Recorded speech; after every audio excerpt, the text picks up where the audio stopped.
Hi, everyone, and welcome to the 21 and Sensory podcast with me, Emily. This is episode 23, and I have another very special guest today. I have Allie. She's an autistic creative, and I've kind of been talking to her a lot on Instagram, and we've been chatting back and forth, and I thought it might be quite nice to have a chat with her. I think also, Allie, you filled in my little form about having a guest on Yeah, I the did do podcast. that. You did, yeah. So I'm just really, I hope I summed you up to okay as like an autistic creative. I hope that's I really all like right. that actually. Yeah, it's Yeah. really nice. Okay, good.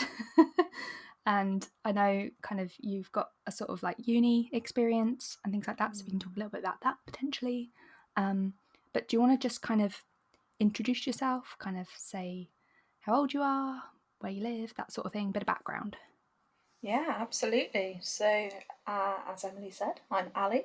I'm 23 and I'm living in Cheltenham at the moment. I've just finished a master's degree at the University of Oxford. I was studying educational research, and now I'm doing some freelance research for a neurodiversity consultancy, which is really, really cool. And I'm hoping to do that for quite a long time now that I've finished with my degree.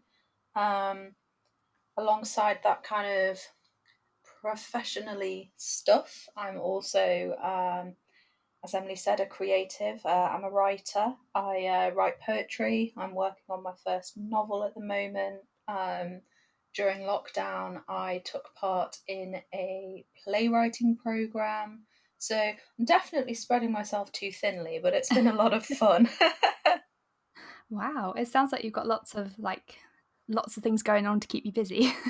Yeah, a little overwhelming at times, but I think worth it. No, it sounds really good. Okay, so we'll talk about all the very interesting things you just mentioned there.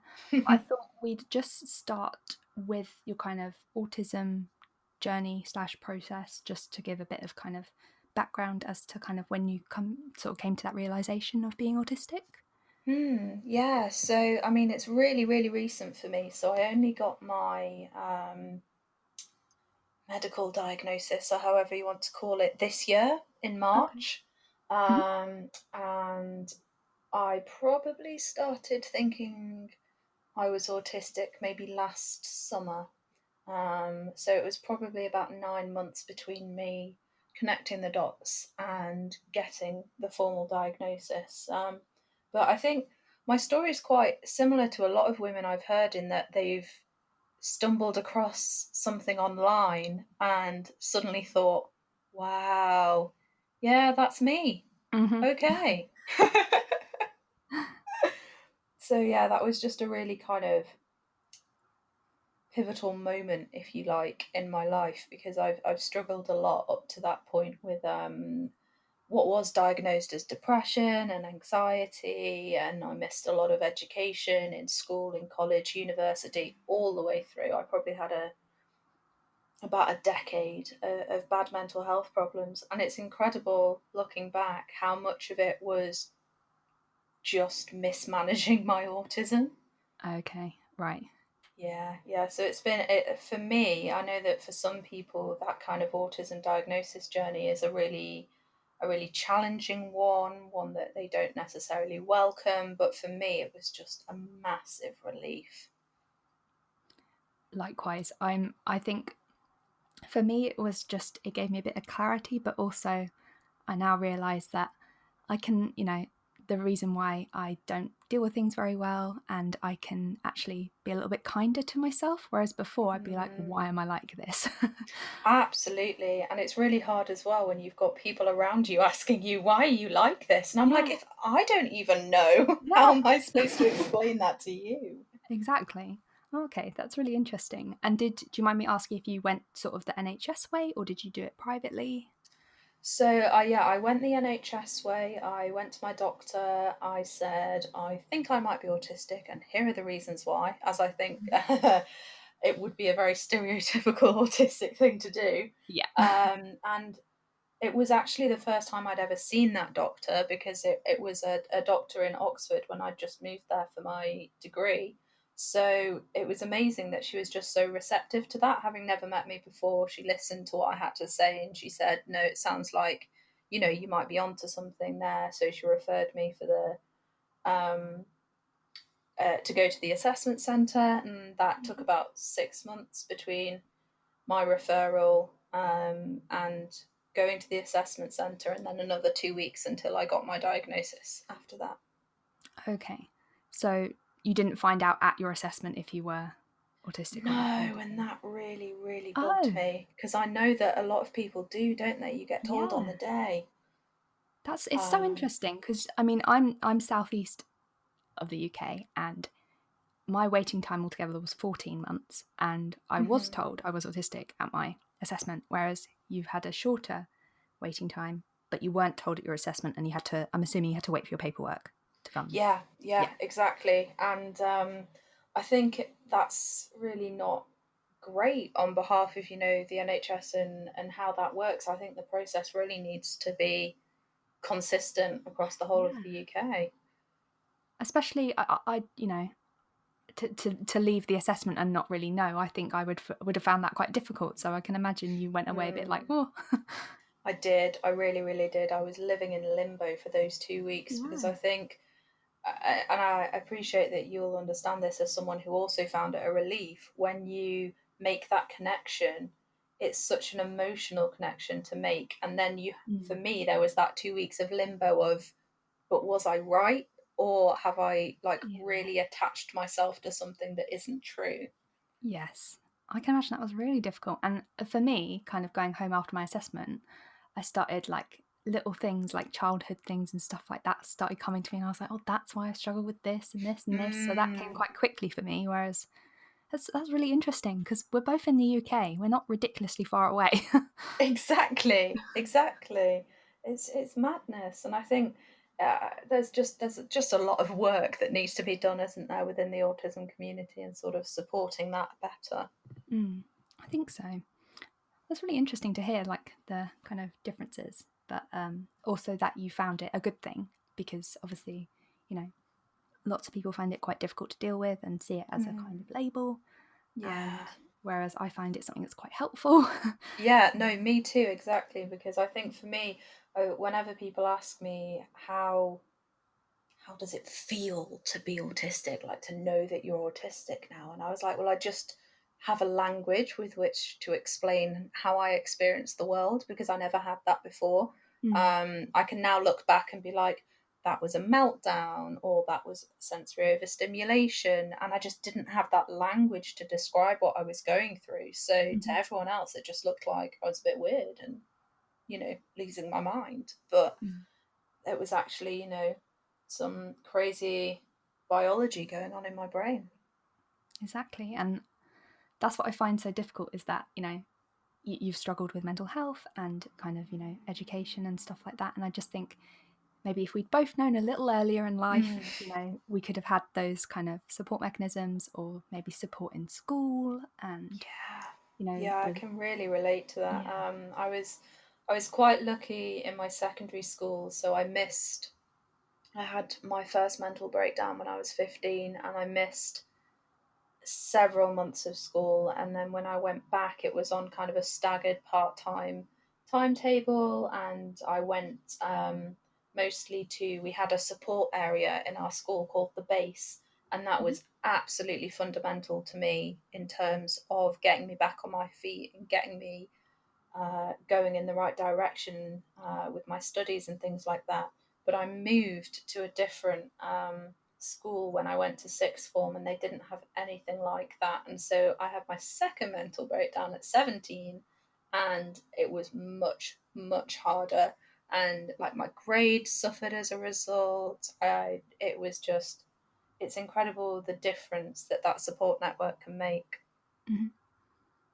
And especially making that change from just changing schools is such a big thing, and to not be Mm. able to describe why you're feeling that way, and yeah, that must have been really difficult. It was challenging, and then I had similar struggles during my undergraduate degree as well. But then again, I had a much better support network again, so I've been quite lucky. 2 out of 3 is not too bad.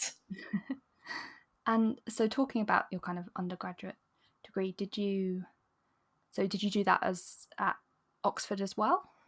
No, so I was aiming to go to Oxford for my undergraduate degree. I got through the interview process. I was offered a place, but I just knew that it was not the right environment for me at that time in my life because I had no understanding of how best to support myself or indeed um, as I've been saying, really the language to describe what I was going through. So I decided not to go. Okay. I went to York St John instead, which is a really lovely, very small kind of community university. Mm-hmm. There's only about 6,000 students in the entire thing. And I had a really amazing experience there because they're so small. It's so easy for them to know most of the students and to have those points of contact and things. And then, yeah, once I'd got a little bit more of a handle on what was going on, I was then right back to Oxford. Let's tackle it this time. Oh, amazing. I mean, that's such a big thing to know that, it's not quite right for me at this time, but it is something I still, you know, have in the back of my mind, and that you were able to then go on to study there is amazing. It was a real journey for me, and I'm glad looking back that I did it the way I did because I studied something different at undergrad. So I studied theology at undergrad, and then I've done education research at my master's. And the Department of Education at the University of Oxford has been, again, incredible at supporting me. And I've gone through my process of getting diagnosed alongside studying for my degree. So I didn't have it when I started, but I'd been referred. And I went to the support team and I said, "This is my situation. This is what I've learned about myself. This is what I think will help me." They put all of those support structures in place, and I didn't even have a diagnosis at that point. Oh, wow. I That's know, I was amazing. so lucky. That's great to hear, though, because so often, like, I was going to ask you if your uni, like, were aware of kind of the process you were going through, and that's a really big thing, a big step for you to take, to actually go and sit in front of someone and say, "Look, this is what I'm going through at the moment," and for them to actually be, helpful.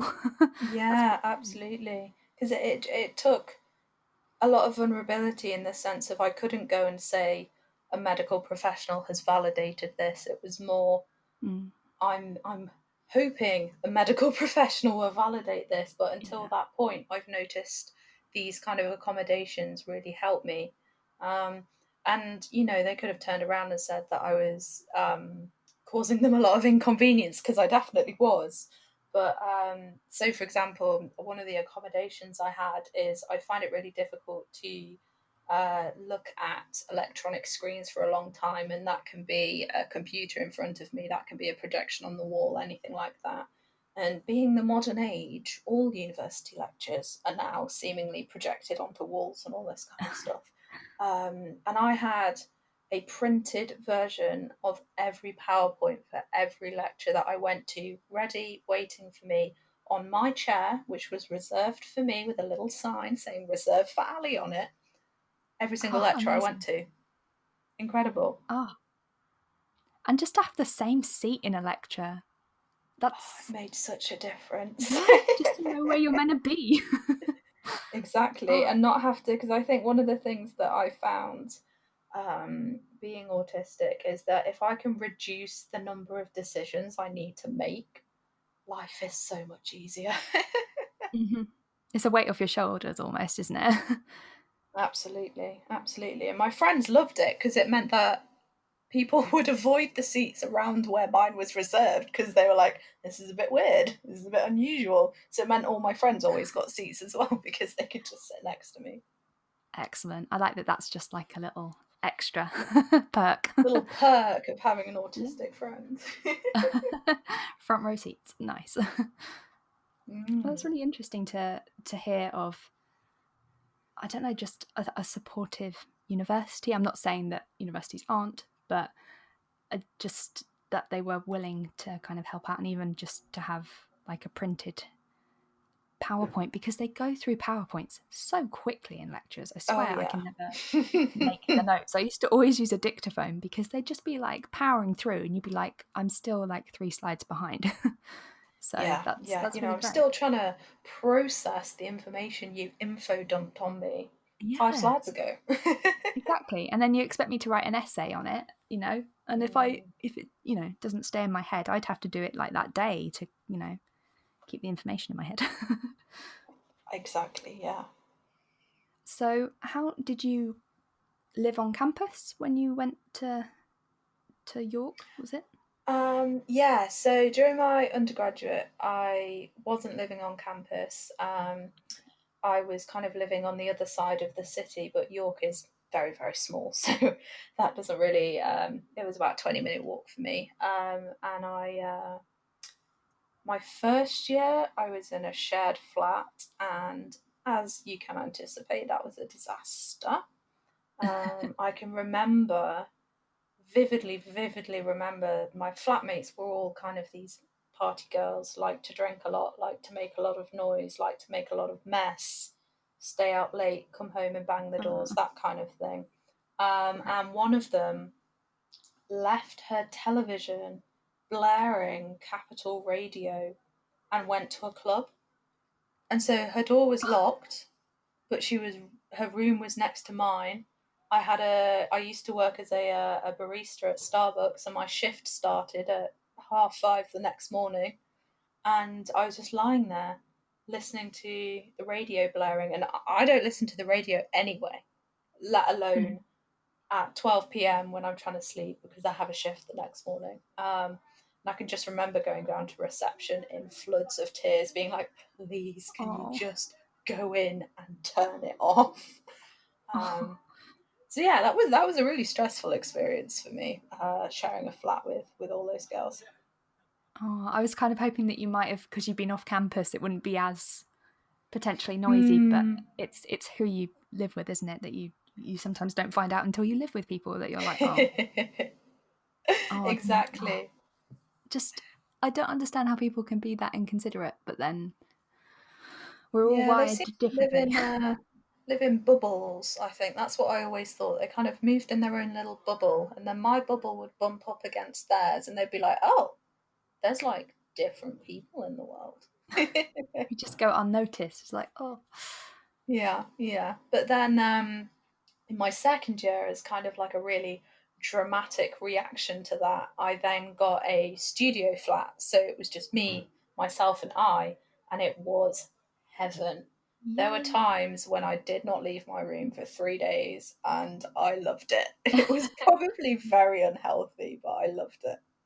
Oh, that's lovely though, and just have your own space that no one else is going to kind of barge into or mess up. Mm, I can imagine yeah, that's quite and nice to and have stuff. kind of control of that space as well, to be able to do it up the way you want it and for it to stay that way. Yes. Oh, that sounds good. Yeah, it was really good. And then because I considered that it might have been quite unhealthy for me to be isolating myself so much, in my third year, I moved into a house with my best friend who I'd met whilst I was at uni. And we are like a match made in heaven. We're both hugely introverted. We both need a lot of space. And we're the kind of friends where we could just coexist in the lounge together for 4 hours and probably exchange 5 words and have the best time. Oh, I Um, love those people. yeah, those are the people that you need in your life, aren't they? To Yeah, keep you where going. silence, can be, just it can still be friendly. You don't have to fill the gap and stuff. Absolutely. I think silence is so underrated. And when you find the people that you can share silence with, that's when you know that you've got something good. Mm.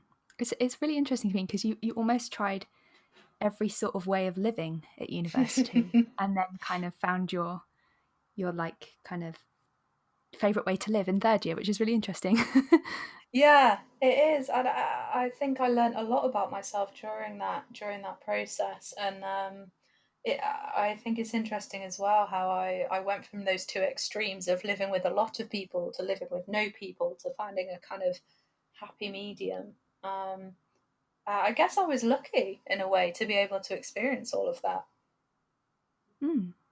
I think I kind of had a similar sort of went to a small art and design uni, which almost felt like a college, and I live Hmm. not kind of too far away, so I didn't have the whole kind of living experience, which I kind of slightly regret a bit. But it's kind of like you say, you make those friends that you can just be you with, and they understand if you're a little bit different or like a bit Hmm. more introverted. Like I found people who weren't party people, and it was great. And they're so rare.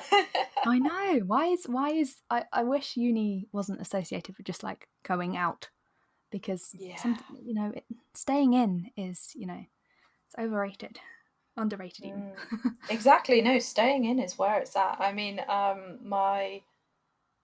my question that I always get asked, is so how many times did you go out whilst you were at uni? And I'm like, I probably stepped foot in about 3 clubs in the entire 3 years that I was there. Nice. Exactly. I'm proud of that. Yeah, if you know it's just not for you, it's not for you. I don't, the peer pressure and stuff like that, I'm just like, it's not for me. It's not who I am. So you go on ahead, have fun. Exactly, exactly. Don't be insulted or offended. No, It's not that I don't like your company. exactly. It's just that I would rather be at home with a book and a hot chocolate and a blanket. Sounds great. So, did you go on to do your masters straight after your undergraduate degree, or did you have a gap at all? I had a gap where You I did. made a rather significant mistake because Ooh. I went into teaching. So Oh. yeah, you weren't expecting that, Emily. Yeah, so after I graduated with my theology degree, I had no idea what I was going to do with it. And I ended up applying for Teach First. I don't know if you've heard of it. Yes, I have. Yeah. Yeah. So, for the listeners of yours who do not know what Teach First is, it is a charity that places kind of high flying graduates in quote marks here into deprived schools in kind of inner city areas with about 5 weeks of training. And of that 5 weeks, you'll maybe have spent a few hours in a classroom before you get into your full time job in September, which will be to teach the children. And I absolutely crashed and burned. Oh. I was there for 4 months. So I was placed in a school in Birmingham teaching religion, and it was a very, again, really interesting learning experience because I loved working with the kids. I loved building those relationships. They were absolutely hilarious and very, very naughty. Um, but it was just the wrong environment for me to be working in. And I really should have kind of connected those dots between school was really hard for me. So going back to a school for the rest of my life is probably not Right. the right decision. Um, but I gave it a go. I was there for 4 months, and I was chatting with my mentor, who was the head of the department at the school, and kind of just talking about how I was struggling. Because the way Teach First works is that you commit for 2 years, and then at the end of the 2 years, you decide whether you're going to stay in teaching or move on to something else. And I didn't want to just give up. I didn't want to just leave. And I said, well, I'm finding it really hard, and I don't think this is the right career for me, but I've committed for 2 years. I don't want to let the kids down. Mm. And it was really interesting because he said to me, you'd be letting them down more by staying because you can't give them what they need. I mean, he didn't Okay. say it quite like that, but just in the sense that I was in that classroom wanting to give them the best education and not being the person who was able to provide that. Um, And so that kind of was a bit of an epiphany moment for me. And he was like, if you know it's not for you, you should leave now, because it means that you can go on and dedicate yourself to something that you do want to do. Mm-hmm. And somebody else can come into that classroom who does feel, comfortable there and equipped to provide the education, because, my heart was in it, but I just wasn't able to provide what I wanted to. That's really interesting. I mean, first of all, great that you had someone, a mentor who wasn't just kind of pushing you in the direction of like teaching, but was actually, being able to discuss that you were struggling and being able to open up to someone in that environment is really important. And I mean, you stuck at it for 4 months. That is a good go at something. It wasn't a 2-week thing. I think 4 months Yeah. teaching is a good sort of time to know if it suits you. And I mean, the fact that you know that you liked working with children and stuff like that means you did learn something from that experience. Definitely. So did that kind of spark off the idea of maybe going back into like education, having that kind of chat with your mentor? Yeah, so I think what I really took from that, in terms of my heart being in it but not being able to provide what they needed, I thought, well, where can I go where my heart's still in it, but I can actually, use the skills that I have and use the capabilities that I have for better. And because I knew from my undergraduate experience that I really liked being at a university, I really liked studying, something that I'm quite good at. I'm quite an academic person naturally. And my what's the word I'm looking for? My academic tutor, at my undergraduate university, was always disappointed that I didn't go on to do a master's, and I thought, well, that's a good enough reason to give it a go. So that's how I got into the educational research. Is that I thought I still want to contribute something, and at least this is something that I know I can do. That's like quite fascinating that you kind of used that pathway but kind of spun it into something that suited you much better, but you were still kind of going into kind of education more.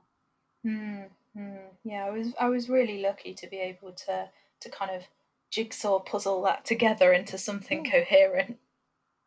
And everyone sounds so sort of lovely along the way. I'm glad that you weren't sort of stuck in the sort of 2 years of needing to kind of push yourself when you weren't quite happy. And I'm glad you Yeah. were able to step back and think, oh, it's not quite for me, but gave it a good go. Yeah, I did get lucky with the people who've been on my journey with me, and I think it's important to have those people in your life um, who will encourage you to challenge yourself, but who also recognize when something's gone beyond the challenge to just being difficult for the sake of it. Mm-hmm.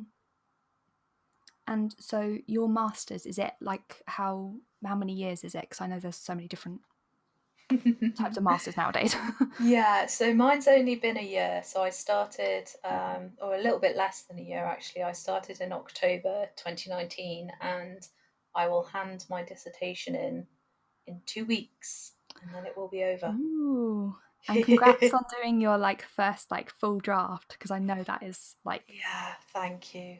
a big It's a thing. huge weight off my shoulders. It's just, so we've got to write 15,000 words, and when you sit down to start something like that, you just don't think it's going to be possible.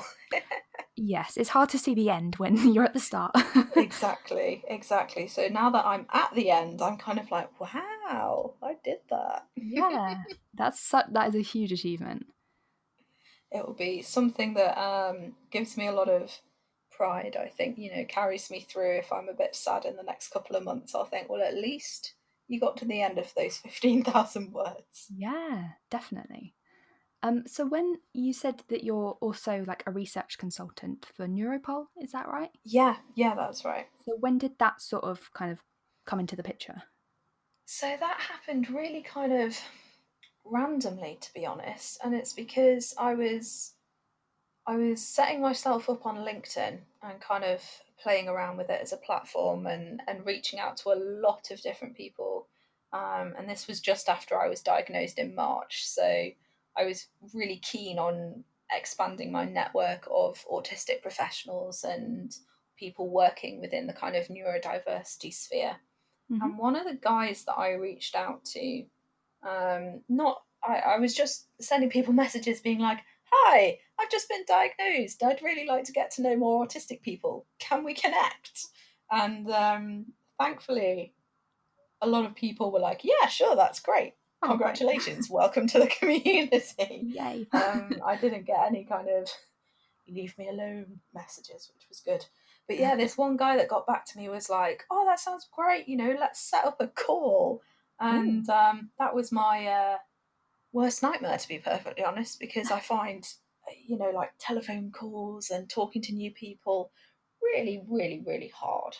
And he was just so keen. He was just like, "Yeah, let's set up a call. Let's have a chat. What you've done, where you're going. Let's see if there's kind of any overlap in what we're doing." Mm-hmm. And he was the founder of Neuropool, the consultancy that I'm working for, and he's been working on it for about 3 years on his own up to this point. And the idea behind it is that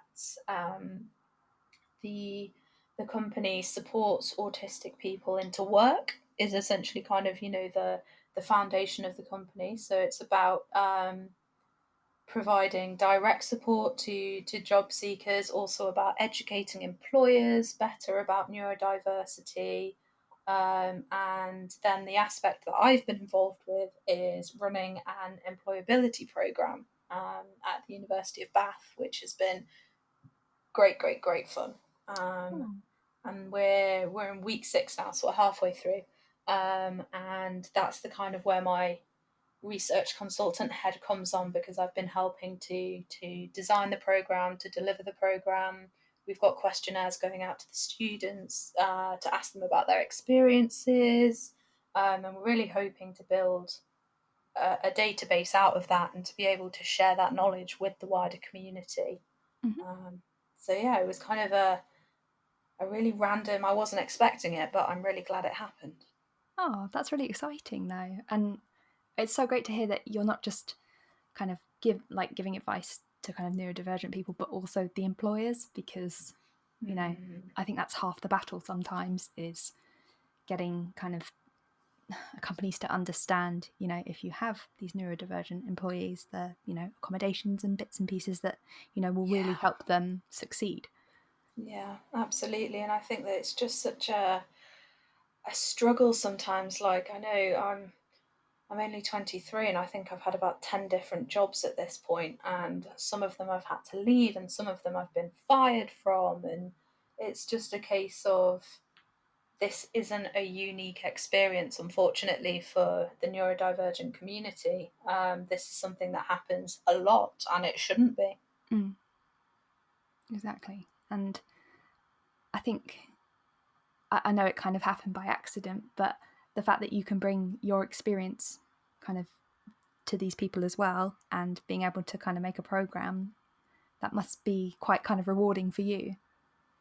Yeah, definitely. I feel really fortunate to be in the position I am now, and as I mentioned at the beginning of the podcast, I'm really hoping to stay with Neuropool and contribute to the growth and kind of the direction of the company. And it's really exciting to be able to, again, I think because of my experience with Teach First and thinking that that was something I was going to excel in, and then finding that I didn't, it's now really nice to be somewhere where my skills are actually relevant to what I'm doing and making an impact. Mm-hmm. And do you think, sort of after your masters, is it you're going to stay on as a research consultant? Is that your Yeah, plan? yeah, I hope so. That is the plan. We've just got such big dreams, so yeah, lots to do. Oh. And as you said, there's so many employers out there who don't even realize that they're excluding people. Mm. And so it's very difficult to become aware of a community that you don't know even exists, which is why something like Neuropool is so important. Exactly. And I think also educating people, the huge kind of to the huge kind of strengths that neurodivergent people could bring to their workforce. And Yeah.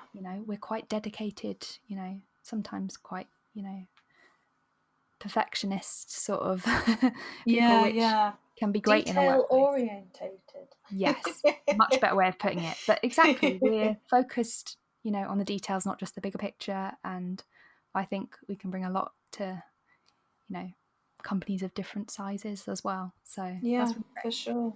And I think as well there's that kind of creative element that's often overlooked in the sense that people with neurodivergent brain profiles think differently and they bring different perspectives and they will make connections within your company or your business that you never could have dreamt of.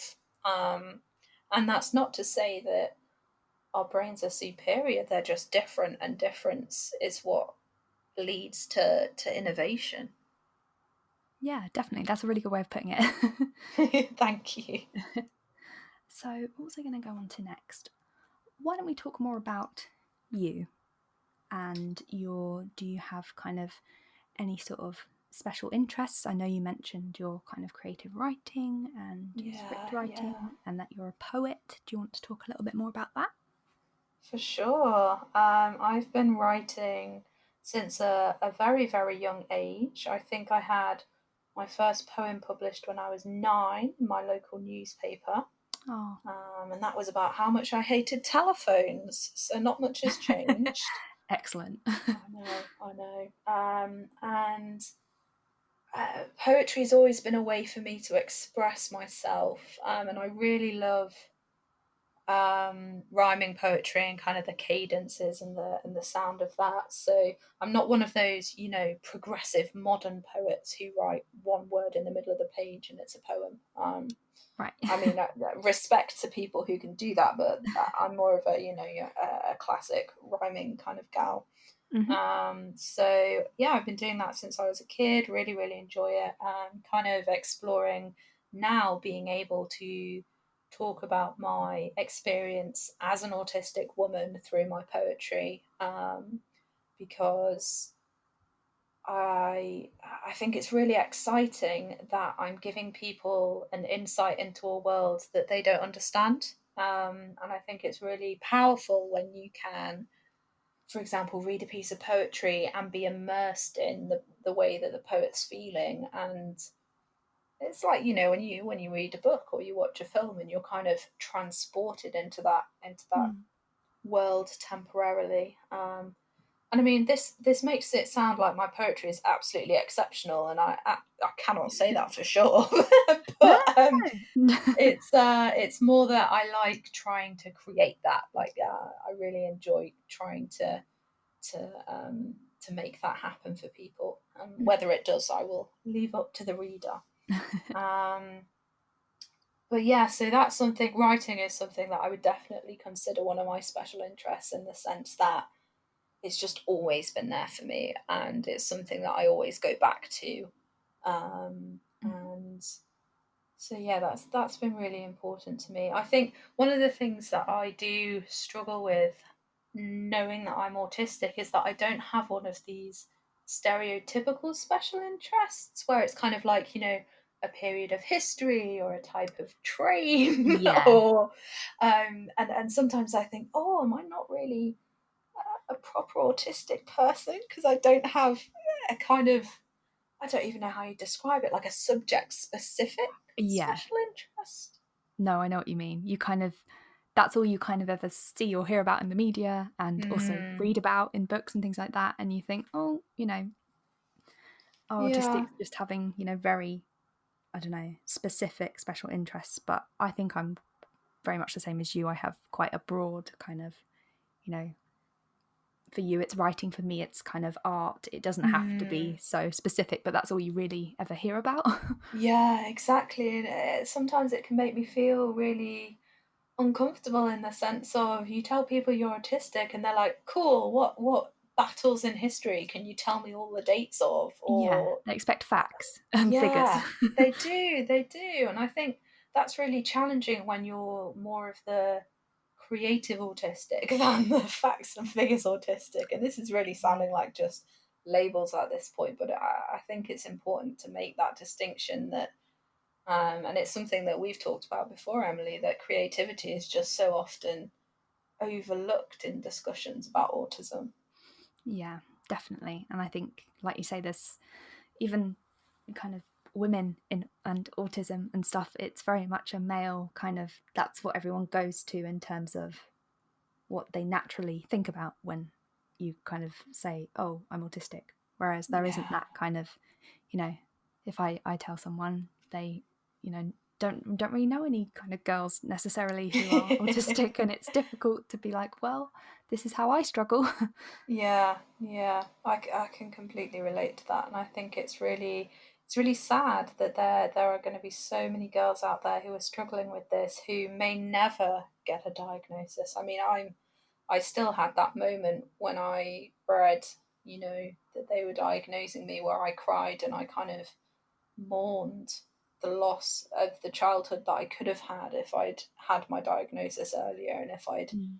had different support structures in place. But then I just thought how lucky I was to get it at 23 and not get to 80 and still be struggling with this and not know why. Likewise, I think, like, also I read, like, you know, sort of much older people, like, you know, in their 40s, 50s, and I just think, you know, that is half of your life, not, you Yeah. know, quite knowing that, you know, I think especially as females, I don't know if this is like kind of being too generic, but like I think I must have just been very good at masking how I Oh, was feeling throughout yeah. throughout life. So that at the age of Absolutely. 25, knowing I'm like, oh, finally, it's not, you know. And my assessor was like, it must be exhausting being you. And I was like, yes, it is. Thank you. Oh my goodness, just that phrase, just that Yeah, acknowledgement. I think I know. this is, yeah, something that I've struggled with so much is trying to, as I said to you, having that language. And it's exhausting being me is the perfect way to Yeah, sum it up. you just, Yeah. I didn't realize that, you know, not normal people, but neurotypical people aren't having these constant, you know, battles in their head. It's just Yeah. natural. And I'm like, how do you exist like this? Exactly, exactly. That's the thing. That's what I always tell people. It's that the reason why I never kind of questioned this earlier is because I just presumed everybody else was dealing with it better. Yeah, Like, I exactly. thought they were receiving the same kind of overwhelming sensory inputs. I thought that they were also struggling to think about what to say during small talk, or Mm, not being able to read somebody's body language, or completely misjudging what's humorous in a conversation, which I still struggle with to this day. yeah. And learning that actually other people just kind of get that. It makes me a little bit mad, but I also know. it does bring you a lot. Well, I found it's brought me a lot of peace to know that it's not that it's not that I'm failing at being a human. I'm Mm, just a different kind of human. exactly. We are wired slightly differently. And Mm.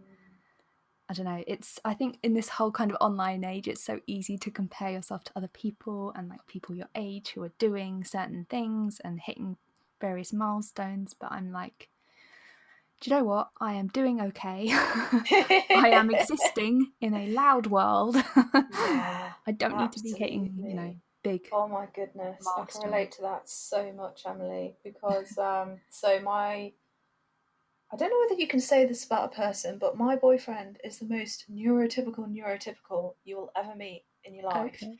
And so us, because we live together, so us living together can be quite challenging at times because he doesn't realize, or, you know, because he hasn't experienced it, but the kind of sensory inputs that cause me problems.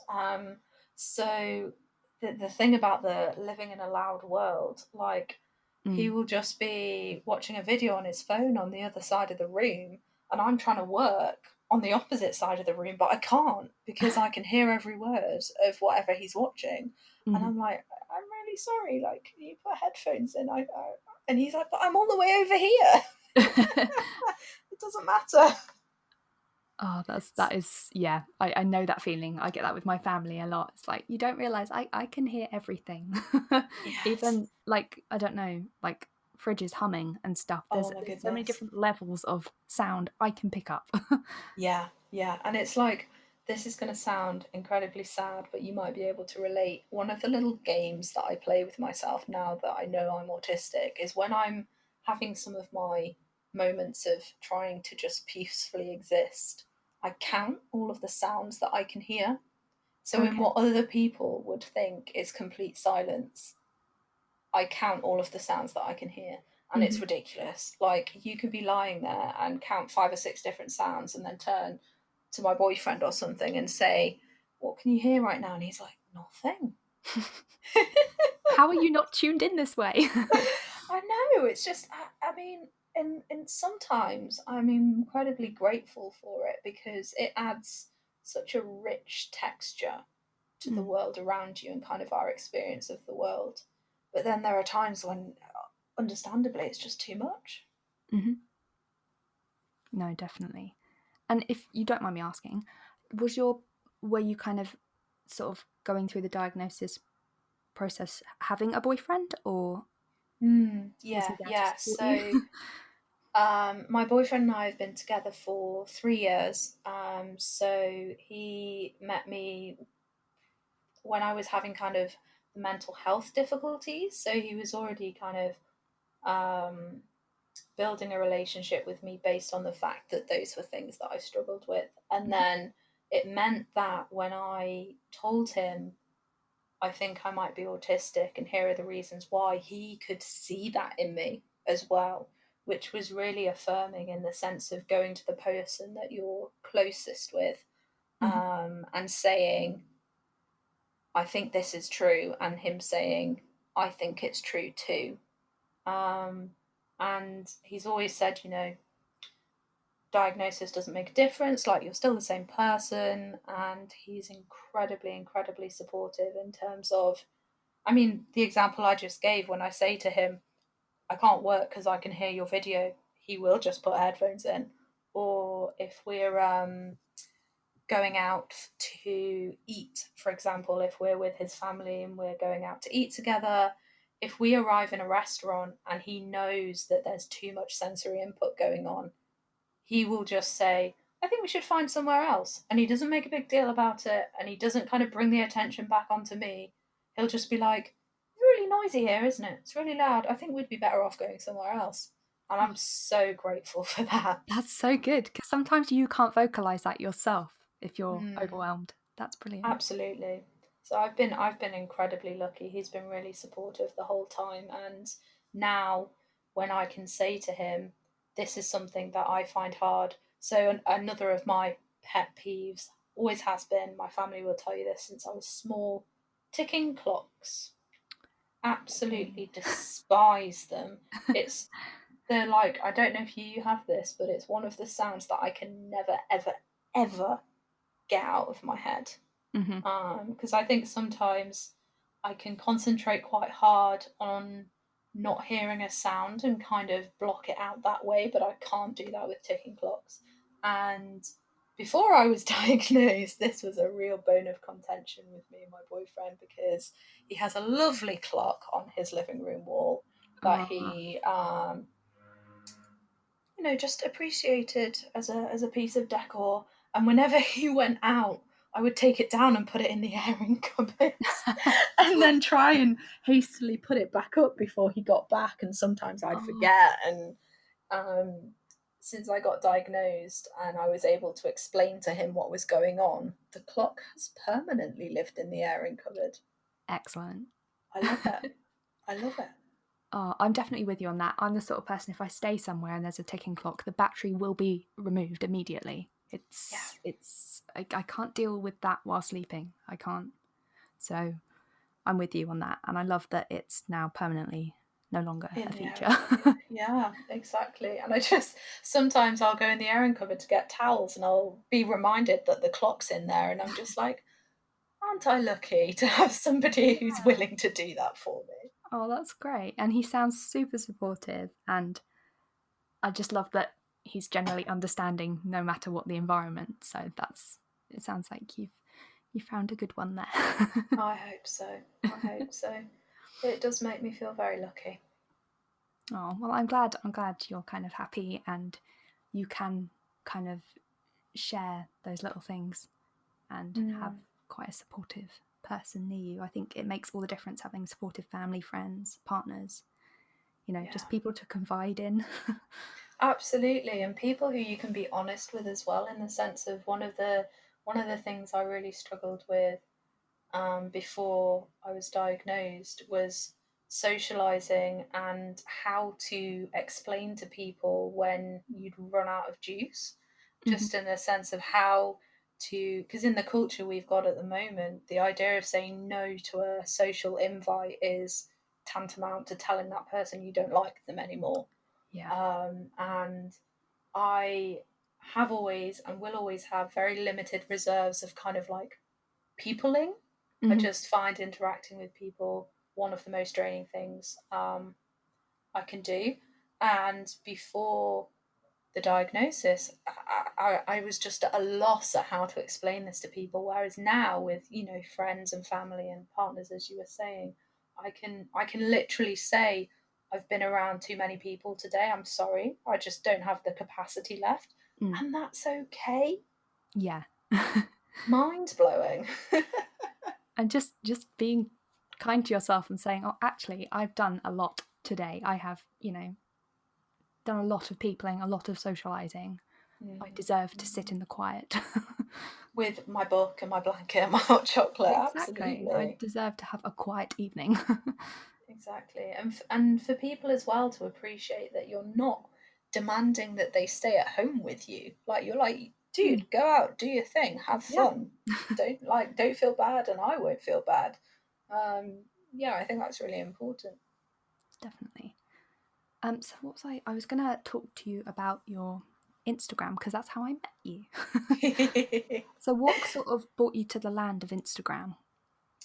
Oh, this is a good question. I mean, I'm one of those people who's kind of had multiple Instagram accounts over the years as I've Mm-hmm. tried to explore which niche I enjoy inhabiting the most. And I remember when I first set up my Instagram account, there was a big phase going across the UK of the Danish concept of hygge, the Mm-hmm. kind of the whole cozy, comfortable, and there was a lot of people kind of setting up Instagram accounts about that and posting pictures of candles and hot drinks and winter time and all this kind of stuff. And I was like, I really, really like that aesthetic. So I started with that and got bored because I get bored quite easily. And then I've had a couple of different iterations since then, but I'm now being my true autistic self and just generally kind of,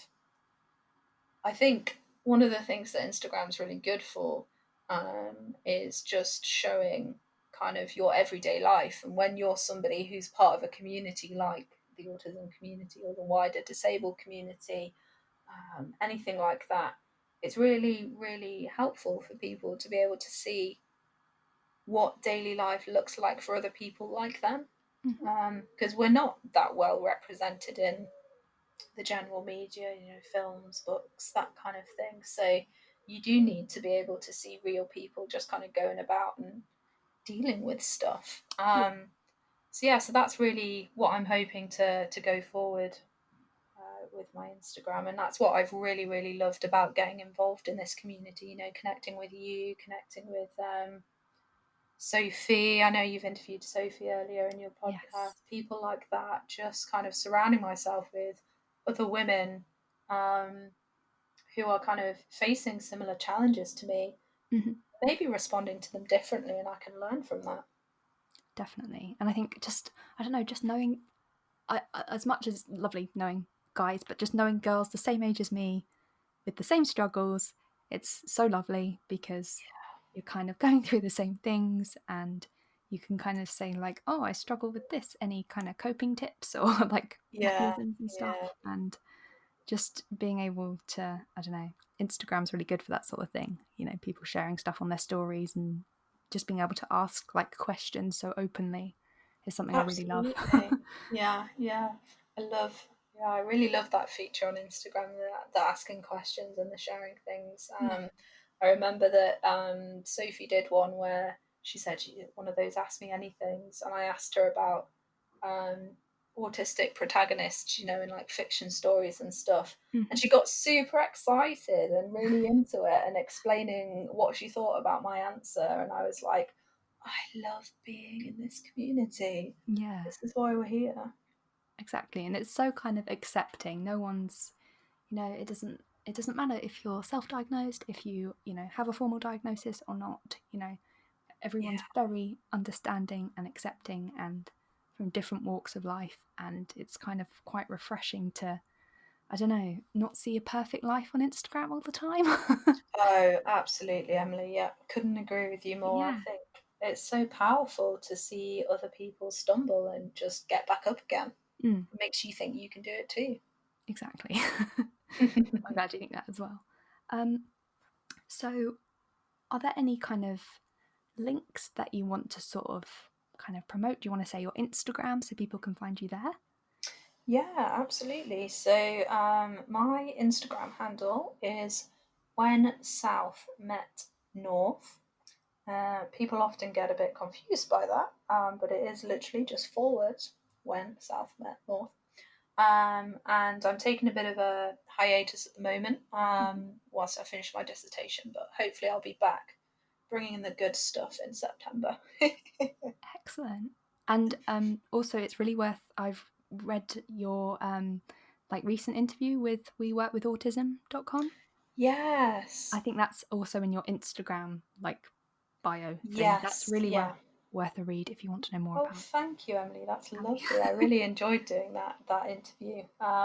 But touching on my writing, actually, I do have a Facebook page. I set up a Facebook page, so if you search Allie Writes in Facebook, it'll come up with me, and I'm posting links to all of the different things I've been doing, whether that's writing or fiction or articles. Okay, I need to check that out. I did not know you. I'll try and like, I don't know what podcasts like hosts say, like link it in the description. Is that a YouTube thing? It'll be in the show notes. Let's go with There that. you go. I've Yeah. heard that one. Did that sound professional? I loved it. I mean, if you'd said it with a bit more confidence, Yeah. maybe. Show notes, something like that. It'll be down Yeah, below. it'll be Oh, there. So yeah, no, I'd love it if people came and checked out the stuff I'm putting into the internet. Let me know what you think. Feedback is always welcome. yeah, definitely. Okie dokie. Well, I feel like now is probably a good time to wrap up. We've almost been talking for an hour.